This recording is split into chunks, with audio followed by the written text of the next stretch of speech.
Photo from FIBA.com. Coming out of the first leg of the 2019 FIBA World Cup Asian qualifiers with a pair of wins, Gilas Pilipinas coach Reyes is proud to see how versatile the team is with its current lineup. "We built this team so that we're not one-dimensional," Reyes said. "In the past, we live and die with the three, but that's the reason why we have the players that we have."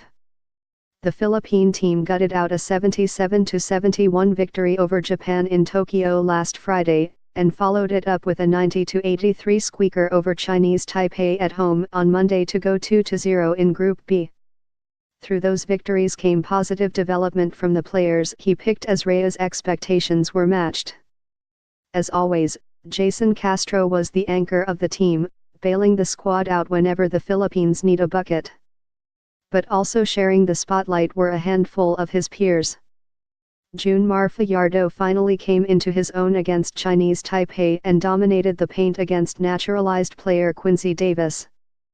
Calvin Abueva also proved that his gung-ho game has a place in the international stage, providing the energy Gilas badly needed.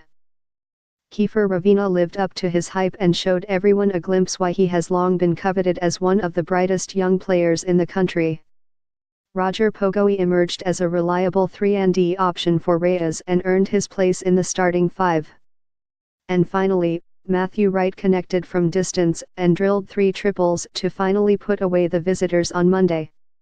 "You have to make sure you have a lot of weapons, but more importantly, you have to make sure that you can go to them at the right time. That's just the way it is," said Reyes. "We know that we have some players that we can go to inside the paint at the post.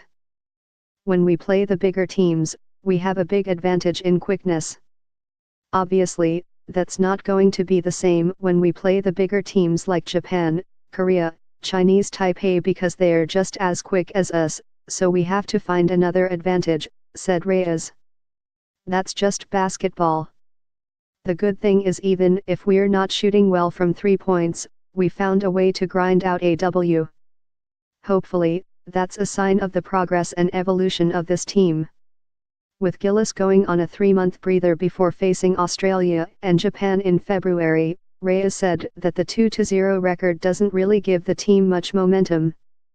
"What it brings, though, is a chance to correct its miscues and prepare for the tall order of upsetting the reigning FIBA Asia champions on their home floor. It arms us with a lot of knowledge about ourselves, on things to work on and to learn.